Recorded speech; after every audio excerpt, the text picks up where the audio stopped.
বিয়ে করলে গোনাহ কমবে, এই চিন্তা বাদ দিতে হবে। গোনাহ ছাড়লে বিয়ে হবে, এই লাইনে আসতে হবে। যাদের মাথায় এই চিন্তা আসে, আজকের ভিডিওটা তাদের জন্য।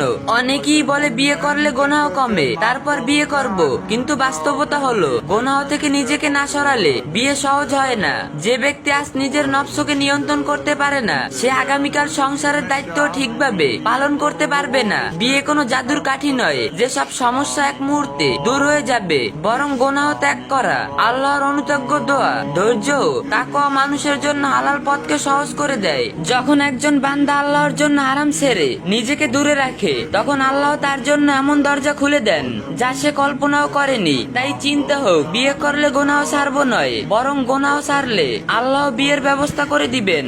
আগে নিজেকে সংশোধন করি, রবের দিকে ফিরে আসি, তারপর দেখবো আল্লাহর রহমত কিভাবে জীবনের কঠিন পথগুলো সহজ করে দেন। যে আল্লাহকে ভয় করে, আল্লাহ তার জন্য উত্তরণের পথ সহজ করে দেন এবং তাকে উৎসাহিত থেকে রিজিক দেন যা সে কল্পনাও করে না। সূরা আত-তালাক। আমার প্রতিটা পোস্ট শুধু সেলফ রিমাইন্ডার, কাউকে নসিহত দেওয়ার মতো যোগ্যতা আমার নেই। আমি নিজেই নিজের ব্যাপারে অনেক উদাসীন একজন মানুষ, তাই আমাকে দিনদার ভেবে নিজের মনকে কষ্টে রাখবেন না। যদি আমার কোনো পোস্ট বা লেখা দেখে আপনার অন্তরে আল্লাহকে স্মরণ করার অনুভূতি জাগে, তাহলেই সেটা আমার জন্য অনেক বড় পাওয়া। ইসলামের যে কোনো বিষয় সুন্দরভাবে জানতে, বুঝতে এবং মহাজরুরি মাসালাগুলো সহজে পেতে এই আইডিটি ফলো দিয়ে রাখুন, আর ভিডিওটা 3টা কপি লিংক করে দিয়েন।